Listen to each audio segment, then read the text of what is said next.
ফ্রিল্যান্সিংয়ে বাংলাদেশিদের অবস্থান এখন বেশ শক্ত। Graphic design, content, web development, video editing, বিভিন্ন খাতে বিদেশি ক্লায়েন্টদের কাজ পাচ্ছেন অনেকেই। কিন্তু একটি বড় অভিযোগ এখন সামনে আসছে, কাজ পাওয়া গেলেও সেই ক্লায়েন্টকে দীর্ঘদিন ধরে রাখা যাচ্ছে না। এক দুটি প্রজেক্টের পরেই সম্পর্ক শেষ হয়ে যাচ্ছে। বিস্তারিত ফারজানা মিথিলার প্রতিবেদনে। ক্লায়েন্ট রিটেনশন বা ধরে রাখার ক্ষেত্রে সবচেয়ে বড় বিষয় হলো কাজের ধারাবাহিকতা ও যোগাযোগ। অনেক ফ্রিল্যান্সার প্রথম কাজটি খুব ভালোভাবে করলেও পরে একই মান ধরে রাখতে পারেন না, ফলে ক্লায়েন্ট অন্য কারো কাছে চলে যায়। আন্তর্জাতিক শ্রমবাজার নিয়ে কাজ করা ইন্টারন্যাশনাল লেবার অর্গানাইজেশন বলছে, ফ্রিল্যান্সিং এ শুধু দক্ষতা নয়, দীর্ঘমেয়াদী সম্পর্ক তৈরি করাও গুরুত্বপূর্ণ। ক্লায়েন্টের চাহিদা বুঝে নিয়মিত মান বজায় রাখা না গেলে কাজ টিকিয়ে রাখা কঠিন। আরেকটি বড় কারণ হলো যোগাযোগ সমস্যা। অনেক সময় মতো রিপ্লাই না দেয়া, ক্লায়েন্টের কথা ঠিক মতো না বোঝা বা প্রজেক্টের আপডেট না দেয়া, এসব কারণে বিশ্বাস কমে যায়। বিদেশি ক্লায়েন্টরা সাধারণত দ্রুত যোগাযোগ আশা করেন। তৃতীয়ত, অতিরিক্ত কাজ নেয়া। অনেক ফ্রিল্যান্সার একসাথে বেশি প্রজেক্ট নিয়ে ফেলেন, এতে করে সময় মতো কাজ শেষ করা কঠিন হয়ে যায়। ডেডলাইন মিস হলে বা কাজের মান কমে গেলে ক্লায়েন্ট আর ফিরতে চান না। ওয়ার্ল্ড ইকোনমিক ফোরামের মতে, গ্লোবাল ফ্রিল্যান্স মার্কেটে প্রতিযোগিতা খুব বেশি।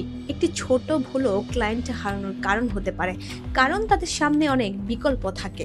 মূল্য নির্ধারণও একটি বিষয়। কেউ খুব কম দামে কাজ নেন, পরে সে মান বজায় রাখতে পারেন না। আবার কেউ হঠাৎ করে রেট বাড়িয়ে দেন, যা ক্লায়েন্টকে অস্বস্তিতে ফেলে, ফলে সম্পর্ক দীর্ঘস্থায়ী হয় না। আরেকটি বিষয় হলো পেশাদার আচরণ। সময় মতো কাজ না দেয়া, বারবার ভুল হওয়া বা প্রতিশ্রুতি না রাখা, এসব ছোট বিষয়েও বড় প্রভাব ফেলে। ক্লায়েন্ট শুধু ভালো কাজই না, নির্ভরযোগ্য মানুষও চান। অনেক ফ্রিল্যান্সার আবার ক্লায়েন্টের ফিডব্যাক ঠিকভাবে নেন না, একবার কাজ শেষ হলে যোগাযোগ কমিয়ে দেন। কিন্তু সফল ফ্রিল্যান্সাররা কাজের পরও যোগাযোগ রাখেন, আপডেট দেন, নতুন আইডিয়া শেয়ার করেন, এতে সম্পর্ক দীর্ঘ হয়। বিশেষজ্ঞরা বলছেন, ক্লায়েন্ট রিটেনশন বাড়াতে কয়েকটি বিষয় গুরুত্বপূর্ণ হলো সময় মতো এবং পরিষ্কার যোগাযোগ, একই মান ধরে রাখা, ডেডলাইন মেনে চলা এবং পেশাদার আচরণ বজায় রাখা। এছাড়া ক্লায়েন্টের ব্যবসা বা প্রয়োজন বুঝে কাজ করলে তারা বেশি সন্তুষ্ট হন। শুধু কাজ শেষ করাই নয়, তাদের সমস্যার সমাধান করাই আসল লক্ষ্য হওয়া উচিত।